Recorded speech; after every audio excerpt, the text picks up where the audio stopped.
फिर से एक बार सभी का स्वागत है शेकाना ग्लोरी मिनिस्ट्रीज की तरफ से और eagle vision school of profits international की तरफ से हम आमंत्रित करते हैं फिर से एक बार भविष्य सूचक पाठशाला नंबर 47 प्रॉफिटिक स्कूल नंबर 47। हम गायन से शुरुआत करेंगे कि जीवित सोता बहता जा, पवित्र आत्मा हमारे अंदर बहता जा और मिठा हमारे सारे दर्दों को, खास करके इन दिनों में जो भी चीज़ें चल रही हैं उसके लिए हम प्रभु से प्रार्थना करेंगे। प्रभु हमारे अंदर जीवित सोता बन के आ।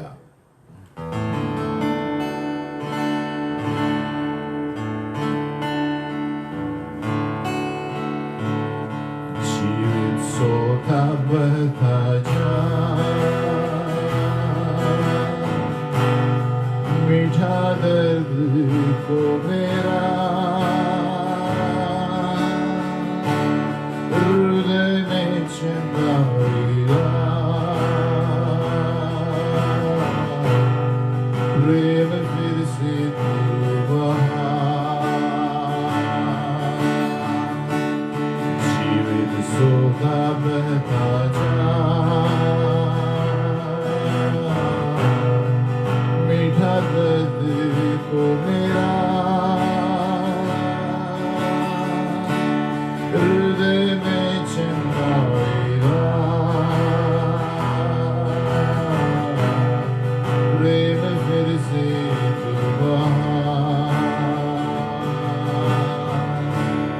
चिंताएं लेती पीछा, हार का डर है सदा, जब खेला खोया हुआ तेरी राह मुझको दिखा।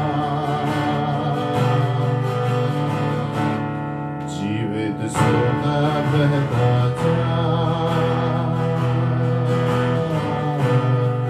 मीठा दर्द को मेरा हृदय में चिंगारिया, प्रेम फिर से तू बहा। साथ मिलकर हम गाएंगे कि प्रभु जीवित होता हमारे अंदर बहता जा, ताकि हम खास करके इन स्थितियों में, इन दिनों में जो इस संसार में चल रहा है, देश में चल रहा है, हम सिर्फ पवित्र आत्मा के द्वारा और वचन के द्वारा जीवित रह सकते हैं। जीवित सोता बहता जा, मीठा दर्द को मेरा हृदय में चिंगारिया, प्रेम फिर से तू बहा। लोगों की दस्तक द्वार पर तेरे प्रेम के लिए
आमेन,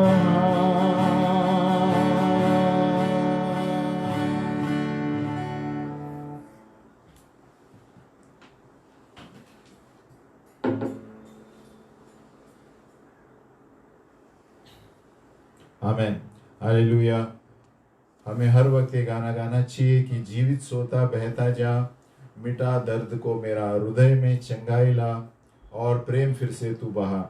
गई बार हम पढ़ रहे थे भविष्य सूचक पाठशाला नंबर 47, प्रोफेटिक स्कूल 47। हम सारांश में देखेंगे गई बार हम क्या पढ़ रहे थे। गई बार हम पढ़ रहे थे कैसे झूठे भविष्यवक्ता दूसरों को उल्लू बना सकते हैं और दूसरों को हेराफेरी कर सकते हैं। और उसमें से एक उदाहरण थी जेजेबेल। जेजेबेल की आत्मा जो है मैनिपुलेटिंग स्पिरिट, यानी गोलमाल करने वाली आत्मा। भविष्यवाणी, भविष्यदुक्ता लोग दूसरों को भरमा भी सकते हैं, है ना। इसीलिए उसमें से एक थी जेजेबेल। ये ऐसी महिला थी जो सिदोनी की राजकुमारी थी और उन्होंने एहब इज़राइल के राजा के साथ शादी की, 1 राजा 16:31, और उनको अधिकार के जगह डाला, स्थान दिया, एक अधिकार का स्थान दिया उनको। और इसके लिए शैतान उनके द्वारा बहुत सारी चीज़ें काम करना शुरू किया, है ना। पहला और दूसरे राजा में हम देखते हैं कि जेजेबेल जो थी उसके बारे में हम पढ़ेंगे तो उसका चरित्र क्या सब था, है ना। ये सारी चरित्र थी जेजेबेल की, है ना। वो अधिकार में थी और वो अगुवाई को भरमाने लगी और अपवित्र चीज़ें करने लगी, है ना। सच्चे भविष्यद्वक्ताओं को मारने लगी और आर्थिक रीति से झूठे भविष्यद्वक्ताओं को, है ना, सपोर्ट करने लगी। और परमेश्वर के दासों को, है ना, खतरा था उनके वजह से और उनको उनके अंदर भय पैदा किया, है ना। और उन्होंने अपने खुद के मुनाफे के लिए जेजेबेल आत्मा ने जो राजकुमारी थी दूसरे को भरमाया, है ना। और वो कुछ और नहीं सोचती सिवाय के हम परमेश्वर के दासों को मारे और झूठे आरोप लगाए और उन्होंने जादू टोना किया। तो ये सारे चरित्र थे जेजेबेल की आत्मा, है ना। झूठे भविष्यद्वक्ता इनके द्वारा कार्य कर सकते हैं, हम सारांश में देखेंगे। और हमने देखा था कि दूसरे स्वर्ग का प्रकटीकरण क्या है, सेकंड हेवन रेवलेशन।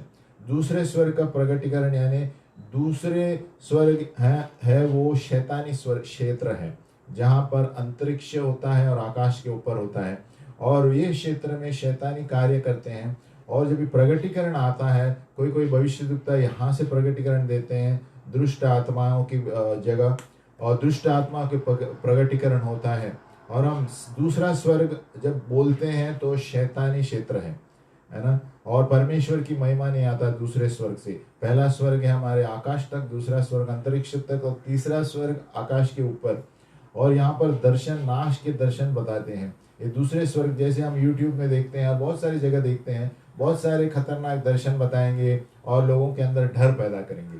तो ये परमेश्वर के दर्शन नहीं है। हमें चेक करना चाहिए कि ये दर्शन कहाँ से आते हैं। दूसरे स्वर्ग के दर्शन है और ये ज़्यादातर लोगों के अंदर भय लेकर आते हैं, है ना, और उसका सुझाव नहीं देता। लेकिन परमेश्वर का संदेश हर वक्त भविष्यवाणी के द्वारा उसका दूसरा साइड में हम क्या कर सकते हैं वो भी देते हैं।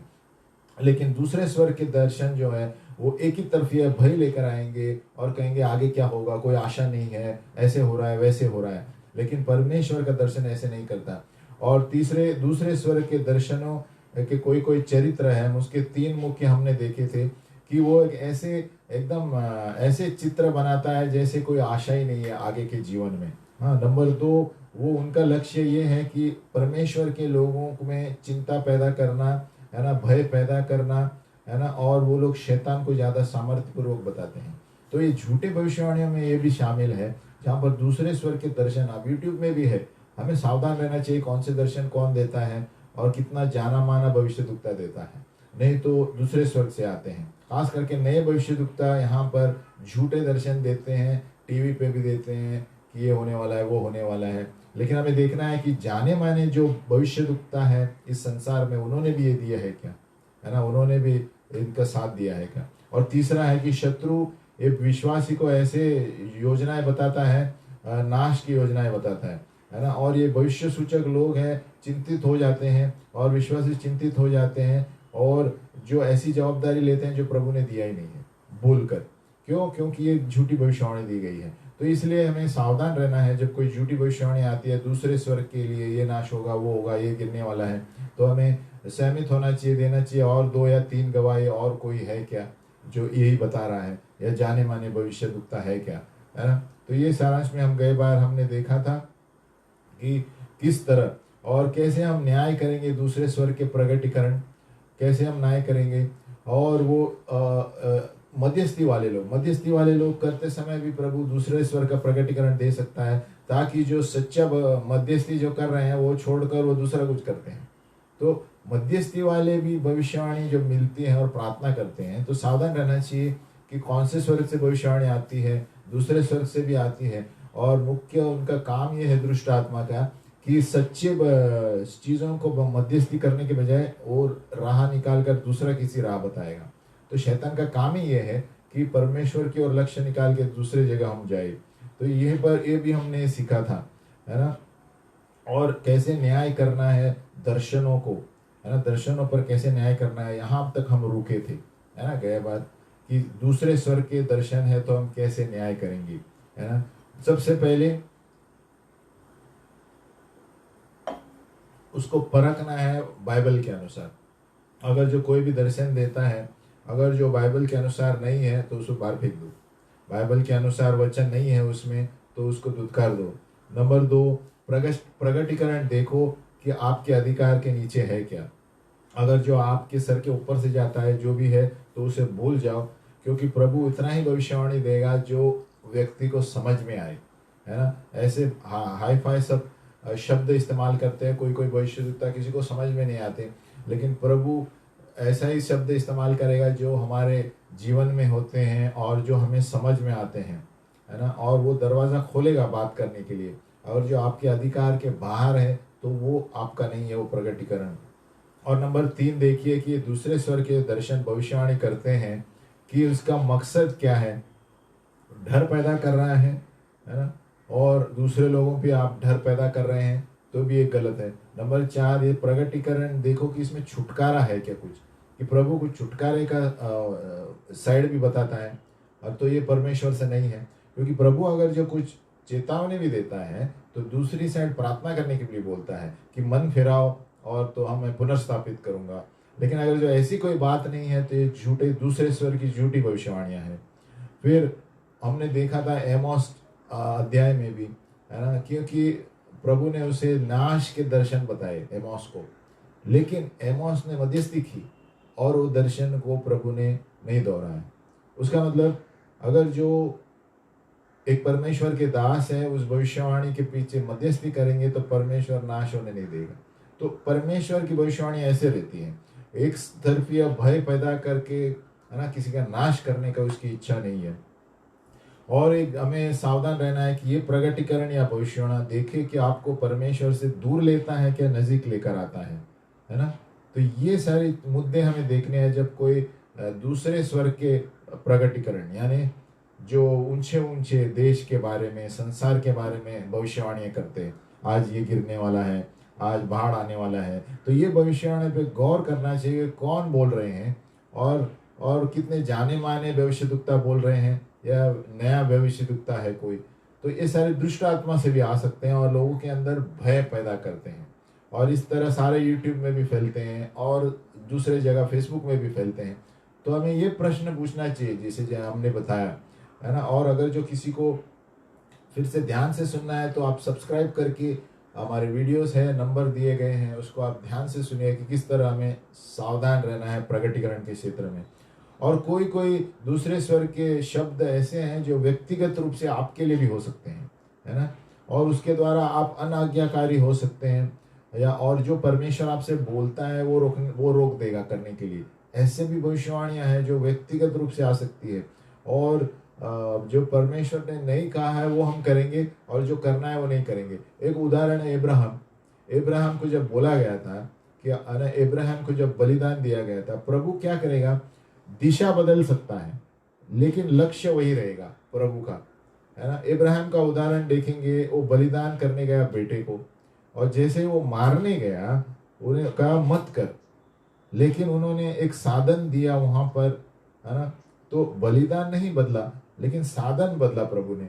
तो प्रभु कुछ बोलता है तो उसी पर रहेगा, कभी रास्ता नहीं बदलेगा कि इधर था आज रिवर्स में जाओ, है ना। तो ये एक उसे पता चलता है कि कहाँ से भविष्यवाणी आती है ना। प्रभु कुछ बोलेगा तो उसका दूसरा साधन देगा, लेकिन वही रास्ते पर जाने के लिए बोलेगा, है ना, रास्ता नहीं बदलेगा।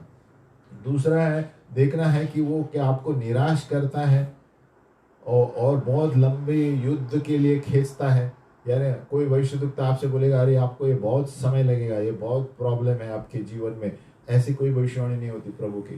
प्रभु का भविष्यवाणी में हर वक्त असंभव चीज़ों को संभव करता है। बहुत सारे भविष्यद्वक्ता क्या कहेंगे, नहीं नहीं ये बहुत सारा प्रॉब्लम है, इसको 1 साल 2 साल बहुत लगेगा और आपको बहुत थकान होगी, और ऐसे ऐसे शब्द इस्तेमाल करते हैं, आपको बहुत झगड़ना पड़ेगा और बहुत सारे आक्रमण आएंगे आपके विरुद्ध। ये भविष्यवाणियाँ प्रभु की नहीं है। परमेश्वर जब भविष्यवाणी देता है तो सांत्वना की देता है, बांधने को देता है, और चेतावनी भी दी तो मन फिराओ और पुनर्स्थापित हो, ऐसे कहेगा। तो कोई भी निराश होने वाली भविष्यवाणी प्रभु से नहीं होती है। निराश होगा तो प्रभु उसका सुलझना, उसका उत्तर भी देगा कि क्या करना है। और ऐसे हो सकता है जो भी आप कर रहे हैं उसको फेंक के प्रभु बोलेगा कभी कभी अभी दूसरा शुरुआत करो वापस। प्रभु ऐसे नहीं बोलेगा। ये झूठा भविष्यद्वक्ता बोलते हैं कि अभी सब कुछ जो कर रहे थे छोड़ जाओ, अभी फिर से प्रभु के पास, है ना, नीचे से वापस से चालू करो। ऐसा नहीं होता है। परमेश्वर के साथ हमने कितने साल से आगे बढ़े हैं, एक ही तरह रोक के प्रभु नहीं बोलेगा अभी फिर से नीचे से ऊपर आओ फर्स्ट स्टैंडर्ड से। ये झूठे भविष्यद्वक्ता है। वो ऐसे जब बोलते हैं, है ना, वो कहेंगे सब कुछ फेंक दो, अभी फिर से एक बार नए सिरे से प्रभु के पास शुरू से आओ। नहीं, प्रभु के पास हम 10 साल से पहले हैं, शुरू से क्यों आएंगे। अभी हमें खाली मन फिराना है अगर जो कुछ गलती की, और फिर से प्रभु में आना है। तो लेकिन झूठी भविष्यवाणियाँ क्या करते हैं भविष्यद्वक्ता, आपको बोलेंगे आपको सब कुछ छोड़ दो, मैं बोलता हूँ ऐसे शुरुआत करो वापस। हम बच्चे नहीं है फिर से शुरुआत करने के लिए, है ना। तो ये सारी चीज़ें हमें सावधान रहना है जब दूसरे स्वर की भविष्यवाणी आते हैं। और भी एक मुद्दा है कि वो डांटेगा, हाँ, कि आपको अगर जो ऐसे किया तो प्रभु आपको इस्तेमाल नहीं करेगा उसके राज्य में। ऐसे सारे क्या कहते हैं खतरे सामने लाएंगे तो प्रभु की ओर से नहीं है। वो डांटेंगे और कहेंगे बहुत कुछ अलग बातें बोलेंगे, आज को क्वालिफाई नहीं है, आपको प्रभु के साथ कार्य करने के लिए ना बहुत वक्त लगेगा, है ना, ये करना पड़ेगा तभी, है ना, नहीं तो आपको दंड दिया जाएगा। ऐसे सारे भविष्यद्वक्ता जब रहते हैं तो हमें प्रश्न पूछना चाहिए, क्योंकि प्रभु का वचन कहता है 1 कोरिन्थियों 14 में भविष्यवाणी बांधने के लिए, सांत्वना देने के लिए और बढ़ाने के लिए दी जाती है। 1 कोरिन्थियों 14 में पौलुस कहता है उपदेश के लिए, सांत्वना शांति के लिए और कलीसिया को बांधने के लिए दी जाती है। तो कोई भी भविष्यद्वक्ता जो आपको नीचे गिरा रहा है और आपको गलत बोल रहा है कि परमेश्वर दंड देगा अगर जो ये नहीं करेंगे, तो वो परमेश्वर से नहीं है। प्रभु अगर जो चेतावनी देता है आप पाप में हैं तो बोलेंगे मन फिराओ, नहीं तो पुनर्स्थापित हो जाओगे। एक तरफी भविष्यवाणी नहीं होगी, प्रभु आपको दंड देगा, ऐसे मत करो, अभी मैं जो बोलता हूँ वही करो, है ना। ये सारे भविष्यद्वक्ता एड़े टेढ़े भविष्यद्वक्ता आते हैं। और कभी कभी ये दूसरे स्वर की भविष्यवाणी ये भी कहेंगी कि आपको परमेश्वर से कोई चीज़ की जरूरत है, वो तभी इस्तेमाल करेगा आपको जब तक वो चीज़ आप नहीं करेंगे। ऐसा नहीं होता है। सभी लोग पापी हैं, हम पाप में ही अनुग्रह में जी रहे हैं, हम प्रभु की सेवा कर रहे हैं। लेकिन ये भविष्यद्वक्ता झूठे क्या बोलेंगे कि नहीं नहीं ये जब तक नहीं करेंगे आप प्रभु इस्तेमाल नहीं कर सकता आपको, है ना। प्रभु हर एक पापी को ही इस्तेमाल करता है। तो ये सारे प्रश्न हमारे इसमें होने चाहिए। और कभी कभी ये भी कहेगा कि आप जब तक पवित्र चरित्र नहीं बनाएंगे तब तक कुछ नहीं होगा। ऐसे कोई नहीं, कोई भी किसी का चरित्र पवित्र नहीं है, लेकिन हम अनुग्रह से चल रहे हैं और जहाँ पर भी चूकते हैं हमें प्रभु को मनाना चाहिए और माफ़ करना चाहिए, मन फिराना चाहिए और फिर चलते रहना चाहिए। सभी लोग पापी है। रोमियो कहता है इस संसार में कोई ऐसा नहीं है जो बिना पाप का है। तो ये झूठे भविष्यद्वक्ता ऐसे कहेंगे जब तक आप चरित्र सही नहीं होंगे तो आप इस्तेमाल नहीं करेगा प्रभु, है ना। तो ये सारे मुद्दे हैं झूठे भविष्यद्वक्ता हैं। और कभी कभी दूसरे स्वर की जो वचन देंगे वो आपको कहेंगे आप अकेले हो जाओ, दूसरों के साथ संबंध मत रखो, है ना। दूसरे जो आपके अगुवाई है उनके साथ संबंध मत रखो, है ना। और इससे क्या होगा, आप अकेले हो जाएंगे और आपके ऊपर ढापा नहीं जाएगा, प्रभु की सुरक्षा का ढाप नहीं है। तो ये सारी चीज़ें वो बोलते हैं झूठे भविष्यद्वक्ता, है ना। और वो कहते हैं सिर्फ परमेश्वर पर विश्वास करो, है ना, आप एक अकेले में प्रार्थना करेगा तो चलेगा, लेकिन प्रभु का वचन कहता है वो लोग हर रोज घर में मिलते थे। प्रभु का वचन कहता है कि संगति में मिलना न छोड़ना, है ना, पौलुस कहता है हर रोज मिलते थे। तो संगति एक हिस्सा है प्रभु के राज्य का। लेकिन जो भविष्यवक्ता बोलता है आप अकेले प्रभु से प्रार्थना करिए, जरूरत नहीं कहाँ जाने का, ये हम पकड़ सकते हैं ये सारे मुद्दों पर, क्योंकि प्रभु का वचन बोलता है हर रोज मिलो, है ना, कभी भी एक संगति में मिलना न छोड़ना।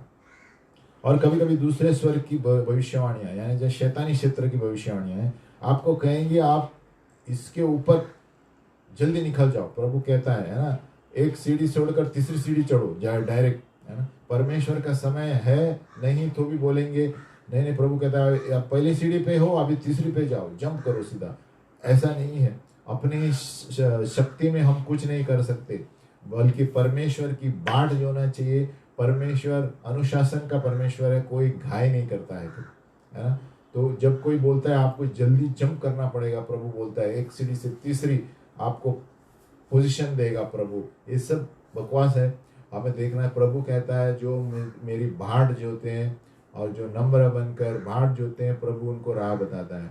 और इब्राहिम का एक उदाहरण है, जिन्होंने घाई की और फंस गया। कैसी घाई की? इब्राहिम को कहा था तुम एक पिता बनोगे देश का, इजराइल देश का, और सारा को बच्चा नहीं था, है ना। सो पहले इब्राहिम ने सोचा कि हम गोद लेंगे, नहीं, लेकिन प्रभु ने बताया कि आपका बच्चा होगा। लेकिन इब्राहिम ठहरा, थोड़ा देर ठहरने के बाद क्या हुआ, है ना, ये आगे बढ़ने की कोशिश की, उड़ी मारने की कोशिश की। जैसे मैंने कहा, भविष्यवाणी दी गई थी कि आपके द्वारा ही वंश होगा यीशु का, ईसा। तो वहां पर इब्राहिम ने क्या किया, अपने दास के साथ शरीर संबंध किया और इश्माइल पैदा हुआ। ये क्या भविष्यवाणी है? भविष्यवाणी सुना ने उसने, और अपने बल पर तीसरी सीढ़ी पर जाना चाहा जल्दी से, जबकि प्रभु ने कहा ठहरो, तुम्हारे शरीर से ही नया बच्चा पैदा होगा। तो ये है कि झूठे भविष्यद्वक्ता ऐसे करेंगे, आप जल्दी करो, प्रभु का समय कम है। लेकिन प्रभु की कोई ऐसी जल्दी नहीं रहती। कोई भी चीज प्रभु के भविष्यवाणी प्रार्थना किए बगैर उस पर कार्य न करना। कोई भी भविष्यवाणी पर कितनी भी मजबूत होगी, पहले प्रार्थना करो, या अगुवाओं को बताओ, समझ में नहीं आता 2-3 आत्मिक व्यक्ति को बताओ, निर्णय तुरंत मत लो, क्योंकि ऐसे झूठे भविष्य में इब्राहिम की तरह इश्माइल पैदा होंगे, है ना। हम गलत आत्मिक शक्ति में जाएंगे। जबकि इब्राहिम को कहा प्रभु ने कि आपका बच्चा होगा, लेकिन उन्होंने अपने खुद में डिस्कशन किया, पति और पत्नी ने, और अपनी दासी के साथ गया, दासी के साथ इश्माइल पैदा हुआ। तो प्रभु ने नहीं कहा इश्माइल के साथ नहीं होगा, मेरा वंश इसहाक से ही होगा। तो ये हम खुद के बल पर कभी नहीं जाना, कभी आत्मिक अगुवाओं का सहारा लेना, ऐसे, है ना। और शैतान बहुत सारी चीजें परमेश्वर की नकल करता है, और इसमें भविष्यवाणी की भी है ना। सच्ची भविष्यवाणी जो परमेश्वर से आती है, वो लोगों में सांस लेकर आती है ना, ताकि वो लोग प्रभु के नजदीक आए, और उनको प्रोत्साहित करते हैं और कलीसिया को बांधते हैं, जैसे मैंने कहा, है ना। तो जहां पर भी ऐसे गलत सलत दंड देने वाली भविष्यवाणियां हैं, तो वहां पर हमें सावधान रहना है। और शैतानी झूठी भविष्यवाणी है, ये हर वक्त प्रभु के बिल्कुल उल्टा करेगा जो सच्ची भविष्यवाणी करता है। जैसे कि वो शैतान की वो आदत ही है कि हर चीज वो करता है वो प्रभु के सत्य के विरुद्ध ही करता है। तो भविष्यवाणी में भी ऐसे है, वो क्या करेंगे, प्रभु की भविष्यवाणी कहता है आपको सांस मिलेगी, जीवन मिलेगा, प्रभु में बांधेंगे, है ना, आप मन फिराओ और आओ, पुनर्स्थापित होगे। लेकिन झूठी भविष्यवाणियां शैतान की क्या करेंगी, मरण के बारे में बताएंगे, निराश के बारे में, बोलते को आपको कोई आशा ही नहीं है, आप ना आप कुछ नहीं कर सकते, अब ऐसे सारे शब्द इस्तेमाल करेंगे झूठे भविष्यद्वक्ता। और आपको ऐसे लगेगा कि प्रभु आपको दूर भगा रहा है और नजदीक आने से भगा। ये झूठे भविष्यवाणी की निशानी है। अभी भविष्यवाणी को परखना क्यों जरूरी है? कोई भी भविष्यवाणी देता है ना, आत्माओं को न बुझाओ, दिया गया है, भविष्यवाणियों को तुच्छ न जानो, सब बातों को परखो, जो अच्छी है उसे पकड़े रहो, सब प्रकार की बुराई से बचे रहो। तो आत्मा को न बुझाओ। बहुत से लोग ये भी है, भविष्यद्वक्ताओं को धुतकारते हैं, सच्चे भी, है ना। तो पहले सबसे हमें ये नकारात्मक विचार नहीं रहना चाहिए। जो पवित्र आत्मा के वरदान हमें मिले हैं और पवित्र आत्मा का अंगार जो मिला है, अगर जो हम उसको बुझाएंगे तो प्रभु हमें इस्तेमाल नहीं करेगा। ये जो अंगार है, ज्वाला प्रभु देता है, और जानबूझ के हम उस पर गौर नहीं कर रहे हैं और इस्तेमाल नहीं कर रहे हैं और उसको भी नकारात्मक बोलते हैं दूसरों को, कैसे वो व्यक्ति प्रभु में आगे बढ़ेगा? और जानबूझकर जो बुझा रहा है पवित्र आत्मा के वरदान, तो वो व्यक्ति जो परमेश्वर ने शुरू किया है वरदान दिए हुए, और वो अगर जो बुझाएगा तो प्रभु सावधान कहता है, आत्मा को न बुझाओ। नंबर 2, भविष्यवाणी को तुच्छ न जानो। सबसे पहला डेंजर है कि अगर जो भविष्यवाणी को हम ये कहेंगे ये प्रभु से नहीं है, सत्य भी होगी, सच्ची भविष्यवक्ता प्रभु कलीसिया में आएगा, और हम अगर जो कहेंगे आज के दिन में ये सच्ची नहीं है, यानी जो सच्ची जो वरदान प्रभु ने हमें दिया है कलीसिया को बांधने के लिए, उसको ठुकरा रहे हैं। इसलिए प्रभु कहता है 1 थिस्सलुनीका 5:19-22, आत्मा को न बुझाओ, भविष्यवाणियों को तुच्छ न जानो, सब बातों को परखो, जो अच्छी है उसे पकड़े रहो, सब प्रकार की बुराई से बचे रहो।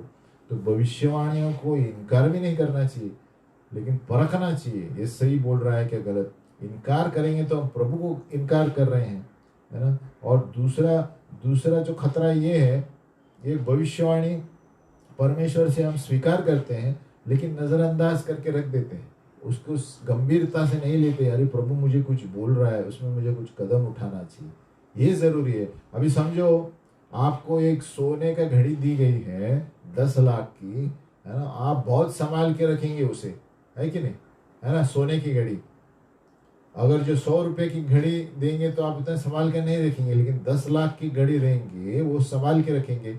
उसी तरह भविष्यवाणी है, भविष्यवाणी एक वरदान है प्रभु ने सोने जैसा, उसको अगर जो नज़रअंदाज नहीं कर सकते, क्यों आपको जीवन का रास्ता बताता है उस भविष्यवाणी में। प्रभु आपका बुलावा बता सकता है, अगर जो उसे गलत इस्तेमाल करेंगे। तो कभी भी भविष्यवाणी या भविष्यवक्ता को तुच्छ न जानो, लेकिन परखो कि ये कहाँ से भविष्यवाणी आ रही है, कितना जाना माना भविष्यवक्ता है, जैसे मैंने पहले बताया था। अभी जो परखने वाला है उसका बर्ताव कैसे होना चाहिए, जो परखने वाला है। प्रेरित में 17-11 बेरी लोग ने क्या किया, उनका बर्ताव कैसे हो गया, देखो। प्रेरित के काम 17-11, ये लोग तो थिस्सलुनीके के यहूदियों से भले थे और उन्होंने बड़ी लालसा से वचन ग्रहण किया और प्रतिदिन पवित्र शास्त्रों में ढूंढते रहे कि ये बातें ये सही है क्या नहीं। देखो, ये लोग सही ढूंढते रहे, तो हमारा बर्ताव ये होना चाहिए, जो बोला है वचन के अनुसार बोल रहा है क्या, घर में जाके देखना चाहिए। फिर अगुवाओं से बात करना चाहिए, पासबान से, कि प्रभु ये बताया मेरे लिए भविष्यवाणी, ये सही है क्या। तो हमें प्रभु से वो उत्सुकता रहनी चाहिए सुनने के लिए और परखने के लिए। जैसे उन्होंने क्या किया, उन्होंने संदेश स्वीकार किया भविष्यवक्ताओं से, लेकिन भले लोग थे और उन्होंने बड़ी लालसा से वचन ग्रहण किया और प्रतिदिन पवित्र शास्त्रों में ढूंढते रहे कि ये बातें सच है क्या नहीं, जो इसने बताई कलीसिया में आकर। तो हमारा कर्तव्य है, कोई भी भविष्यवक्ता है, कितना बड़ा भी प्रचारक, चेक करो ये वचन के अनुसार बात कर रहा है क्या नहीं तो मैं भी हो सकता हूँ, तो मुझे भी चेक करो हम क्या बोलते हैं, वचन के अनुसार बोल रहे हैं। इसलिए प्रभु कहता है वचन मेरा पवित्र आत्मा है। और किस तरह हम भविष्यवाणी को परखेंगे, है ना। नंबर 1 है कि क्या वो वचन के विरुद्ध है। 2 तिमोथी 3:16, क्या वो वचन के विरुद्ध चल रहा है। अगर जो वचन के विरुद्ध है तो उसको बाहर फेंक दो, है ना। उदाहरण पे, अगर जो हम विश्वास करते हैं कि परमेश्वर अलौकिक काम नहीं करता, फिर अगर जो भविष्यवाणी दी गई है और किसी ने आपको चंगाई दी, तो हम उसको दुत्कारेंगे, क्योंकि प्रभु का वचन कहता है अलौकिक काम नहीं करता प्रभु, ऐसी बात है। और उससे भी ज़्यादा सतर्क रहने की बात यह है, और कभी कभी ऐसे भविष्यवाणियां हैं जो बाइबल में नहीं हो सकती, लेकिन असल में प्रभु बात कर रहा होगा, कुछ चिन्ह के द्वारा। एक उदाहरण है पतरस का, प्रेरित 10:11 से 16 में पतरस को आकाश से एक चादर आ जाता है, हाँ, दर्शन में, और उसमें सब तरह के पशु पक्षी है। पशु, प्रभु कहता है उठ के खाओ, और उस जमाने में ये अपवित्र कहता जाता है, अशुद्ध थे जो ये सारी चीजें नहीं खाते थे। तो पतरस सोचने लगा प्रभु ने ये दर्शन क्यों दिया, लेकिन पतरस को ये बाइबल में नहीं है, लेकिन क्योंकि बाइबल के अनुसार अशुद्ध है जो ये पशु खाते थे उस वक्त। तो पतरस को प्रभु ने ये बताया, प्रेरित के काम 10:28, उनसे कहा तुम जानते हो कि अन्य जाति की संगति करना या उसके यहाँ जाना यहूदी के लिए अधर्म है, परंतु परमेश्वर ने मुझे बताया कि किसी मनुष्य को अपवित्र या अशुद्ध न कहो।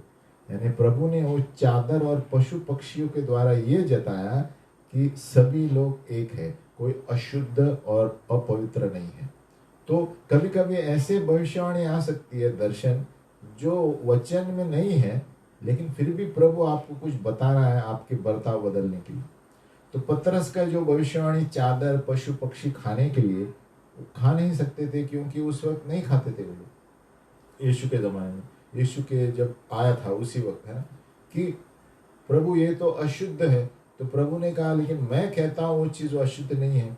और यीशु मसीह ने ये भी कहा था कि जो हमारे मुंह से जाता है वो अशुद्ध नहीं है, लेकिन जो हमारे मुंह से बाहर निकलता है वो अशुद्ध है। तो इसीलिए प्रभु कभी कभी ऐसे दर्शन भी देगा जो वचन के अनुसार नहीं होंगे, लेकिन हमें गौर करना है क्यों दिया प्रभु ने।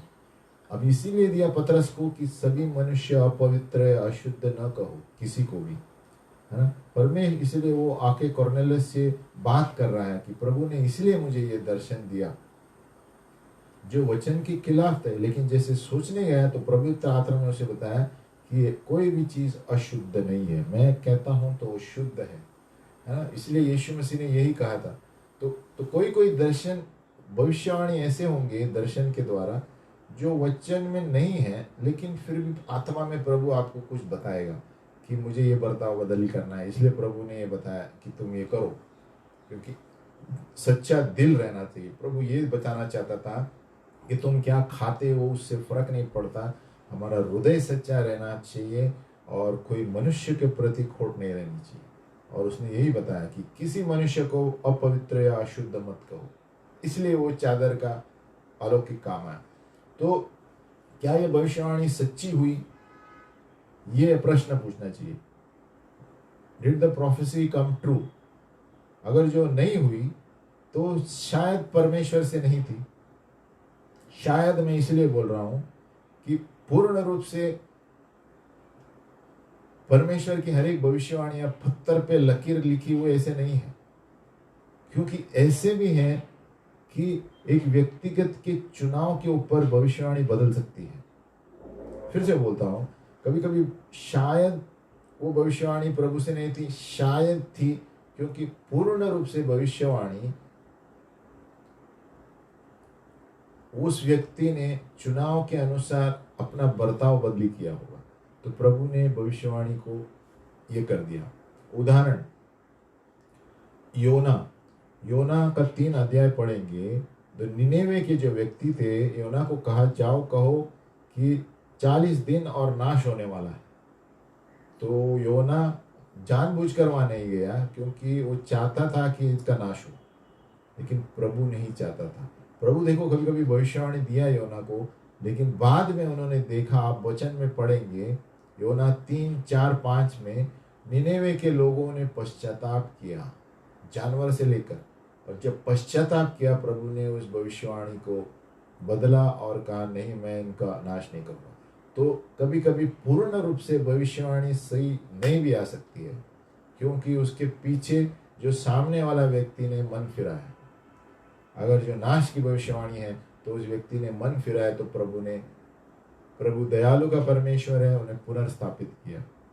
और दूसरा कारण है, भविष्यवाणी नहीं हो सकती है सही, बल्कि प्रभु ने भविष्यवाणी दी है लेकिन पूरी नहीं की मध्यस्थी की वजह से। अगर जो कोई व्यक्ति या हम किसी व्यक्ति के लिए मध्यस्थी कर रहे हैं, आपको भविष्यवाणी आई है किसी के लिए, लेकिन आप मध्यस्थी कर रहे हैं, प्रभु इन पर दया कर, है ना। और तो प्रभु दया कर सकता है, मध्यस्थी के वजह से उस व्यक्ति के वजह से उस व्यक्ति को बचा सकता है। एक उदाहरण यशाया 38 का 1-5 देखो। उन दिनों में हिजकिय्याह एक राजा था, एक रोगी हुआ कि वह मरने पर था, और एमोस के पुत्र यशाया नबी के ने उसके पास जाकर कहा, यहोवा यूं कहता है, अपने घराने के विषय जो आज्ञा देनी है वह दे, क्योंकि तू न बचेगा, मर जाएगा। ये भविष्यवाणी दी उसको। 38 के 5 में जाकर हिजकिय्याह से कह, अभी प्रभु कहता है, क्योंकि हिजकिय्याह गिड़गिड़ाकर रोने लगा कि प्रभु मुझे और जीना है। हिजकिय्याह तो 38:5 में प्रभु ने क्या कहा देखो वापिस, जाकर हिजकिय्याह से कह कि तेरे मूल पुरुष दाऊद का परमेश्वर यहोवा यूं कहता है, मैंने तेरी प्रार्थना सुनी है और तेरे आंसू देखे हैं। सुन, मैं तेरी आयु 15 वर्ष और बढ़ाता। तो देखो प्रभु ने भविष्यवाणी को वापस बदल दी। तो पहले था, फिर भविष्यवाणी को उसको जान बचाई। हिजकिय्याह को कहता है पहले तो मरने वाला है, बाद में उसी भविष्यद्वक्ता से कहलाता है, जा मैंने तेरे रोना देखा है, यानी पश्चाताप किया उसने। जब हम मन फिराते हैं तो प्रभु भविष्यवाणी बदल सकता है। तो अगर जो कोई भविष्यद्वक्ता किसी व्यभिचार के लिए भविष्यवाणी दे रहा है, आप रास्ते संभालो नहीं तो नाश हो सकता है, तो वो व्यभिचार व्यक्ति अपना मन फिरा है तो प्रभु नाश नहीं करेगा, पुनर्स्थापित करेगा, है ना। तो ऐसे हर भविष्यवाणी पूरी होगी ऐसे नहीं है। कोई कोई भविष्यवाणी ऐसी है जो हमारे ऊपर निर्भर होता है। अगर जो हम पाप में और मन फिराए तो प्रभु भविष्यवाणी नहीं करेगा। प्रभु कहेगा मैं माफ करता हूं।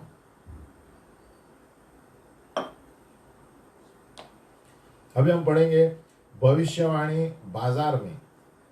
अभी बाजार में कैसे भविष्यवाणी, क्योंकि ज्यादातर कलीसिया में किसी लोगों को भविष्यवाणी करने मिलती नहीं है, कम लोग हैं, कभी सभा कम है, कभी टाइम नहीं मिलता है। तो प्रभु ने बाजार के लिए भी भविष्यद्वक्ता पैदा किया है। बाजार के लिए ने क्या, भविष्य सूचक लोग, है ना, वो लोग बाजार में हम जाएंगे, हम अगर जो प्रभु से मांगेंगे तो प्रभु आपसे बताएगा, ये होटल में बैठा हुआ व्यक्ति, इसको जाके बोल कि प्रभु प्रभु ऐसा ऐसा ऐसा है। तो प्रभु आपको वचन देगा। मार्केट में बात करने के लिए वचन होटल में होगा, बस कंडक्टर से होगा, रिक्शा वाले के पास होगा। तो जिसको लगता है कि और जगह है भविष्यवाणी के लिए, कलीसिया में समय नहीं मिलता, मौका नहीं मिलता, बाहर पूरी दुनिया पड़ी है भविष्यवाणी करने के लिए, जो परमेश्वर के वचन के भूखे हैं, है ना। तो हम क्यों ठहरेंगे, बाहर जाके भविष्यवाणी करो। किसी को देना है, कोई मच्छी बेच रही है उसको भविष्यवाणी करो, मच्छी बेच रहा है, कोई रिक्शा वाले को बोलो परमेश्वर वचन दो। आप भविष्यवाणी कर रहे हैं कि प्रभु, है ना, प्रभु की जो सेवकाई है ना, कि चिन्ह और चमत्कार और परमेश्वर के ज्ञान है ना। आप देखेंगे बाइबल में जितने भी चिन्ह चमत्कार प्रभु ने किए, गांव के बाहर किए सब, है ना। किसी के सभाओं में ज़्यादा कम किए, लेकिन गांव में, बाजारों में प्रभु यीशु ने चिन्ह चमत्कार किए। तो ये भी एक तरीके की भविष्यवाणी है, क्योंकि आज के दिन में लोग ठहर रहे हैं कि कौन सांत्वना देगा, कौन मदद करेगा। और सबसे मुख्य एक, यीशु मसीह ने सामरी स्त्री को गांव में जाके, और एक ज्ञान के वचन की वजह से पूरा गांव आ गया। तो बाजार पूरा पड़ा है भविष्यवाणी देने के लिए, परमेश्वर का वचन देने के लिए। प्रभु आपको मन में डालेगा, मुझे लगता है इसको कुछ मुझे बोलना चाहिए, इसको 4 शब्द बोलना चाहिए, ये तकलीफ में है, तो ये भविष्यवाणी है। अगर जो कोई आपको लगता है दिल में, मुझे लगता है बहुत तकलीफ में है, इसको मदद करनी चाहिए, ये भविष्यवाणी बनकर जा रहे हैं आप। आपको किसी का चेहरा देखकर लगता है बहुत दुखी है, क्या हुआ बेटा, क्या हुआ बेटी, हम कुछ सांत्वना के शब्द बोल रहे हैं, भविष्यवाणी कर रहे हैं। तो पूरा संसार पड़ा है। यीशु वही करता था। यीशु कहता है मैं पापियों के लिए आया हूँ, और गांव में ज्यादा चिन्ह चमत्कार करता था, कलीसिया में बहुत कम था। यीशु में से देखिए आप बाहर ही घूमता था। तो बाजार पड़ा है पूरा भविष्यवक्ता। हमें तैयार रहना चाहिए कि प्रभु मुझे कोई व्यक्ति दो, किसी को सांत्वना देने के लिए, चंगाई देने के लिए, है ना, किसी को अच्छा शब्द बोलने के लिए, ताकि प्रभु में आए। और दूसरा है भविष्य सूचक सुसमाचार दे सकते हैं। हमारे आत्मा के वरदान देखकर हम भविष्यवाणी का सुसमाचार के द्वारा भविष्यवाणी कर सकते हैं और अविश्वासियों को लेकर आ सकते हैं। भविष्य सूचक सुसमाचार बहुत इनाम का और वरदान वाला सेवकाई है विश्वासी के लिए। एक व्यक्ति था, एक भविष्यद्वक्ता था, वो लिख रहा है कि बहुत सारे ऐसे अनुभव हुए बाजार में मेरे, है ना, ये परमेश्वर का वचन या प्रोत्साहित करना, किसी ज्ञान का शब्द, है ना, एक रेस्टोरेंट में वेटर या वेट्रेस हो सकता है, पैसेंजर हो सकता है, स्टोर में कोई ग्राहक हो सकता है ना। वो कहता है मुझे याद है एक व्यक्ति, मैंने एक जवान व्यक्ति से बात किया जो होटल में वेटर था, है ना, एक रेस्टोरेंट में, और प्रभु ने मुझे कुछ बताया उसके बारे में कि उसका जो अनुभव था परमेश्वर के साथ पुराने दिनों में, परमेश्वर उसको इस्तेमाल करना चाहता था और वो पीछे हट गया। प्रभु ने उसको बताया उस वेटर के बारे में, उसने उस वेटर को बुलाया कि आपने ऐसा ऐसा किया, प्रभु आपको फिर से बुला रहा है उसके पास। तो देखो वो वेटर के आंखों में आंसू आ गए।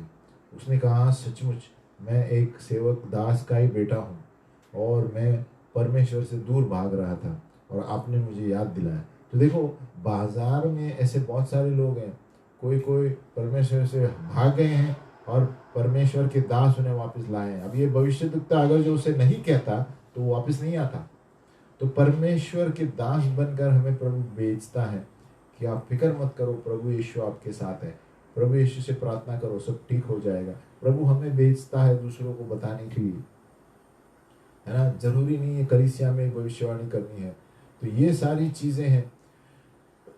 अभी 7 कदम है भविष्यवाणी जांचने के लिए, 7 steps for judging prophecy. Number पहला, हम कैसे जानेंगे भविष्यवाणी सही है? उसके फल से। जो व्यक्ति भविष्यवाणी करता है उस व्यक्ति का फल देखो, चरित्र क्या है, वो कौन सी कलीसिया से है और उनके फल क्या है, वो क्या क्या करता आया कितने सालों में।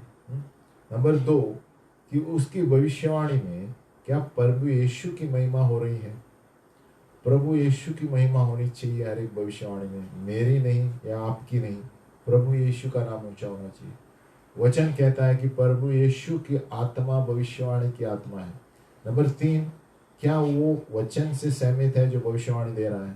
नंबर 4, क्या वो उसकी सारी भविष्यवाणियां अब तक जिनको दी है वो उन्होंने पूरी हुई है, उन्होंने वो जाना माना भविष्यद्वक्ता है, पहली भविष्यवाणी सर की पूरी हुई है और किसी की, है ना। नंबर 5, सारी भविष्यवाणियां प्रभु से नहीं है।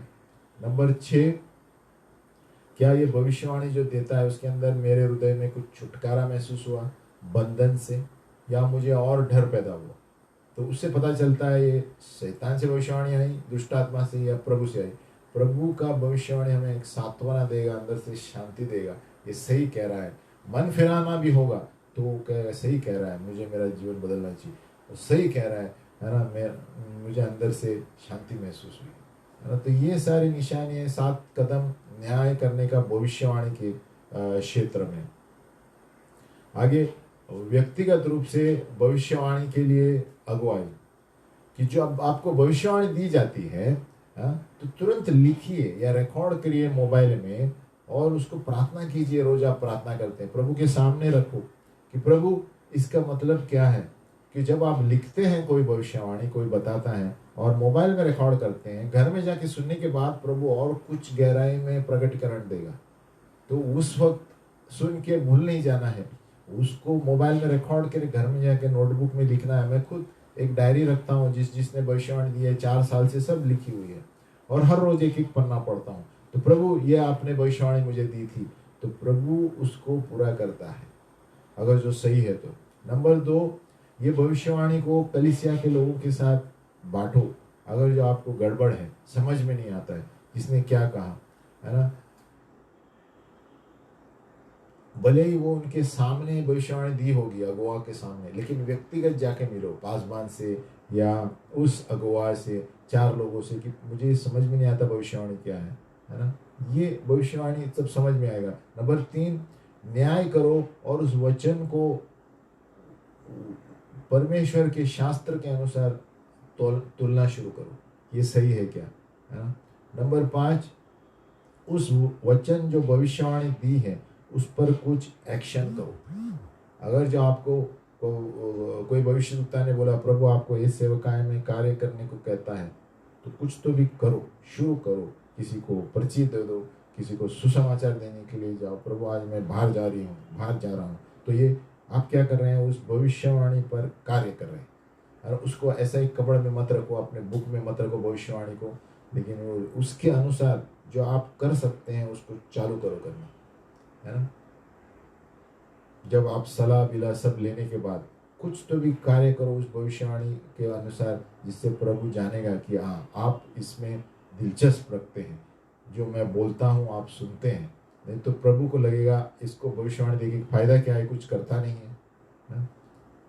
और ध्यान रखें कि व्यक्तिगत भविष्यवाणी शर्त के ऊपर रहती है, और प्रभु कोई शर्त रखता है उस पे कि आपके कमिटमेंट होना चाहिए, पवित्रता होनी चाहिए, आप आज्ञाकारी होने चाहिए वचन के, है ना। और इसके लिए तभी वो पूरी तरह से भविष्यवाणी पूरी होती है। अगर जो आप संसार के बाजार में और पाप करते रहेंगे और भविष्यवाणी पूरी होने की ये सोचेंगे, नहीं होने वाला, है ना। अगर जो आपको कोई भविष्यवाणी दी गई है अच्छे प्रमोशन की, लेकिन प्रभु कहता होगा पहले प्रभु के सामने बैठो 1 घंटा वचन पढ़ो, तभी ये भविष्यवाणी पूरी होगी, नहीं तो ये भविष्यवाणी अधूरी रहेगी। तो ऐसा शर्त भी है भविष्यवाणी की।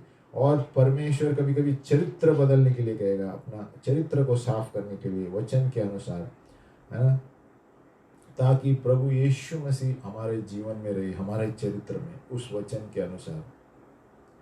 परमेश्वर से मांगो कि प्रभु मेरा चरित्र बदलो, ताकि मैं यीशु जैसा चरित्र रखूं।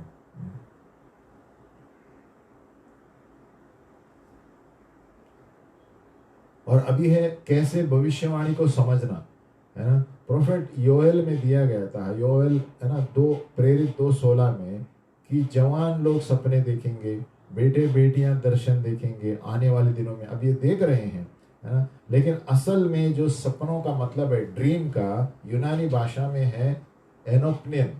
एनोप्नेन यानी परमेश्वर की इच्छा और उसकी प्रगटीकरण, वो सपने की जगह पर। तो असली में उसका मतलब ये है परमेश्वर की इच्छा और प्रगटीकरण जो हमारे विवेक में बैठ जाता है।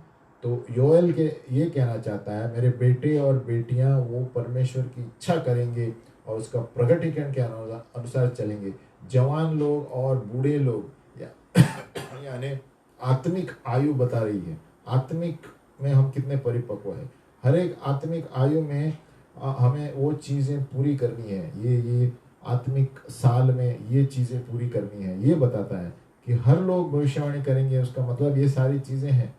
और पुराने लोग यानी बूढ़े लोग यानी जो आत्मिक रूप से परिपक्व है, मैच्योर्ड है, यानी सपने मैंने कहा था उसका मतलब है एनोप्नियन, यानी उस दर्शन का प्रगटीकरण का, परमेश्वर की इच्छा का पूरी करने का दिन आएगा।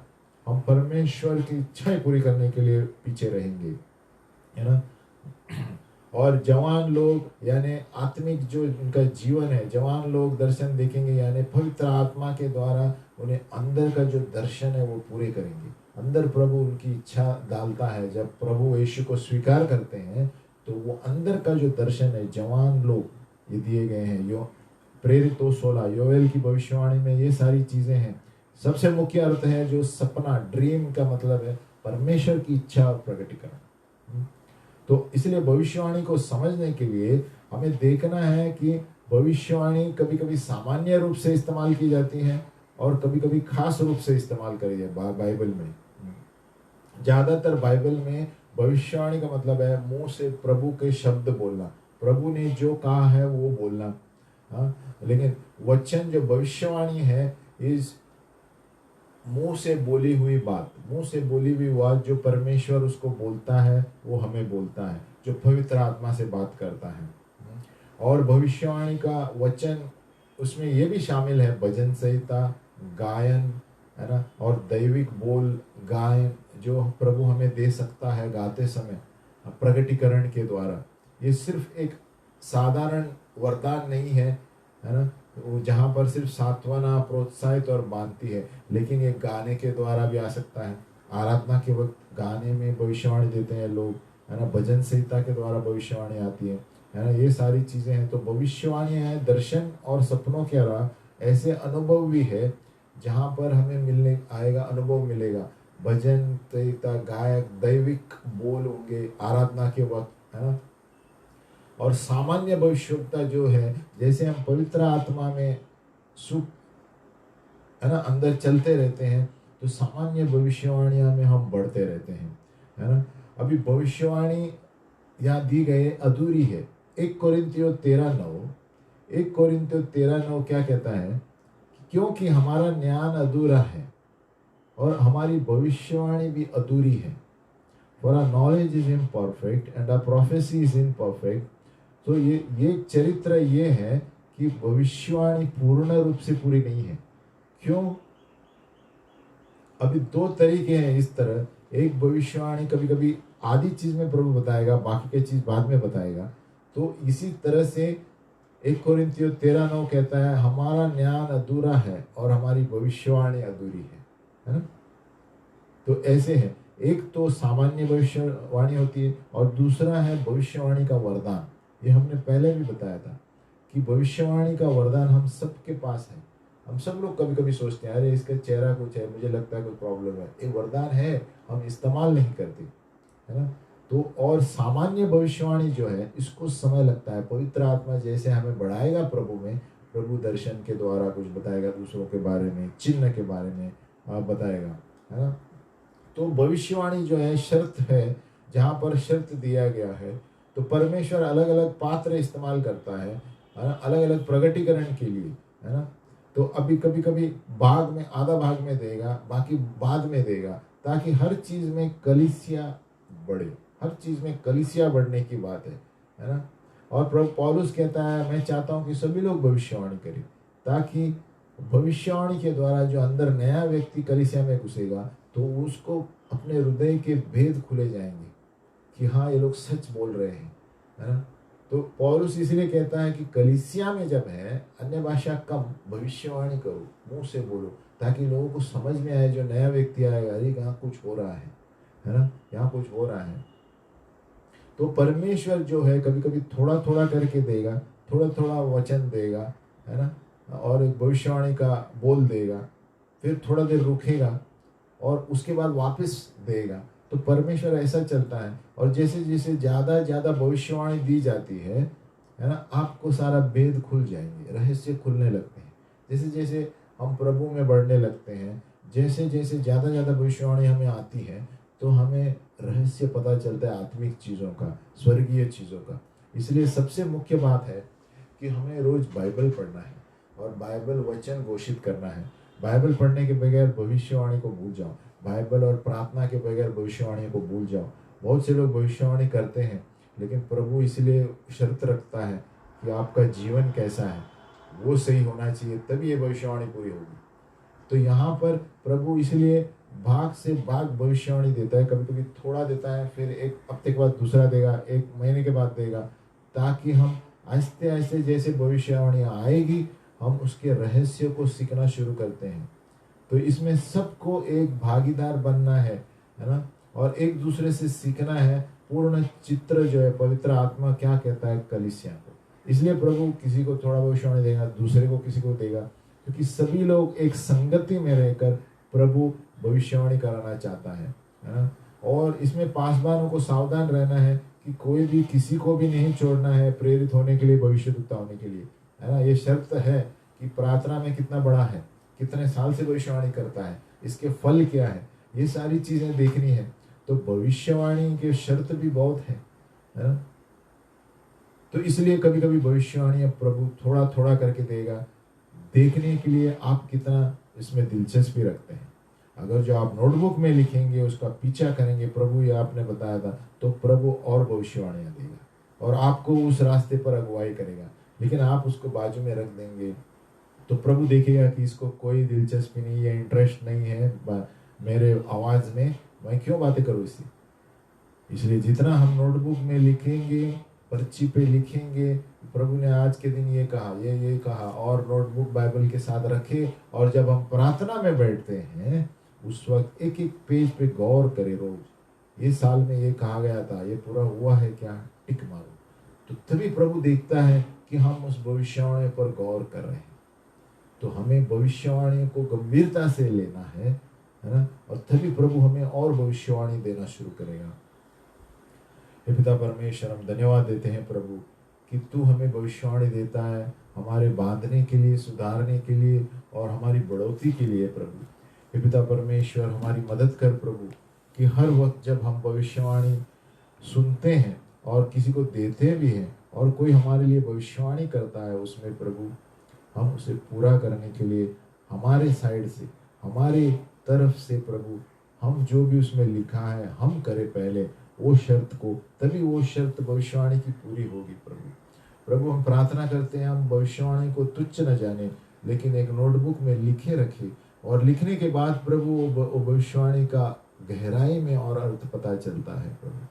हे प्रभु, हम प्रार्थना करते हैं इस वक्त प्रभु, हमारे जीवनों में आ, हमारे परिवारों में आ प्रभु यीशु। तूने कहा जो कोई तुझे पुकारेगा वो बच जाएगा प्रभु। इस कोविड के दिनों में हम प्रार्थना करते हैं, हर एक जो आर्थिक स्थिति में समस्याओं में है प्रभु, हम उनके लिए प्रार्थना करते हैं प्रभु, जिनके माँ बाप खोए हैं और बच्चे अकेले हैं, हम उनके लिए प्रार्थना करते हैं प्रभु। जो हर एक घटनाओं में, इस बाढ़ में, महाड़ में, कोंकण में प्रभु तेरी सहायता वहाँ पर जाए प्रभु। और इस वक्त सांत्वना की आत्मा, बढ़ोतरी की आत्मा वहाँ पर जाए प्रभु। कितने लोग बेघर हो गए हैं और उस बांध को छोड़ने की वजह से पानी घरों में जाके प्रभु कितनी सारी समस्याएं हैं प्रभु। ये तू ही सुलझ सकता है, क्योंकि ये दुनिया, ये भूमि तेरी है प्रभु। यीशु मसीह हमारे घरों में आ, हमारे परिवारों में आ और हमारे दोस्त बन जा प्रभु। तूने कहा जब भी तूने पुकारा मैं चला आऊँगा। हम तुझे पुकारते हैं इस संसार और देश की स्थिति में प्रभु। तू हमारे दोस्त बन जा प्रभु, हमारे घरों में आ, हमारे स्थितियों में आ प्रभु, क्योंकि पवित्र आत्मा के द्वारा तू ही हर चीज में, असंभव चीज को संभव करने वाला प्रभु है। यीशु के नाम में प्रार्थना करते हैं, आमीन। हम एक गायन लेकर अंत करेंगे।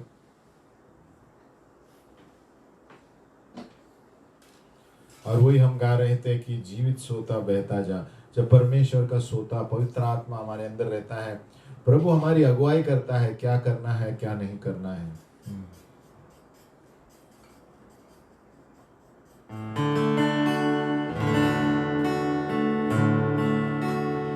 जीवित सोता बहता जा, मीठा दर्द को मेरा हृदय में चंगाएगा, प्रेम फिर से तू वहाँ, चिंताएं लेती निछावर, हार का डर सदा, जब अकेला खोया हुआ तेरी राह मुझे दिखा। जीवित सोता बहता जा, मीठा दर्द को मेरा हृदय में चंगाएगा, प्रेम फिर से वहाँ।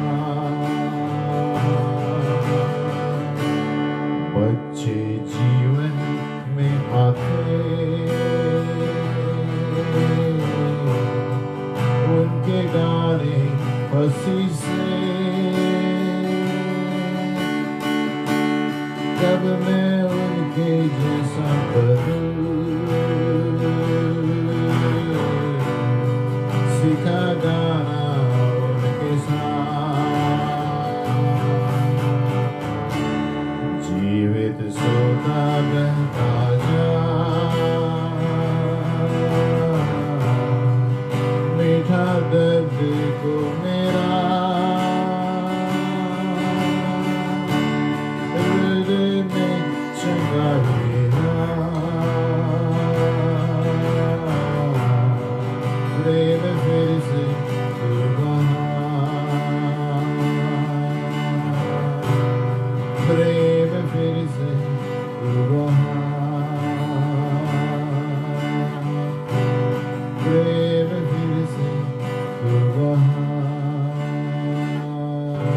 22वां भविष्य सूचक पाठशाला हम देखेंगे।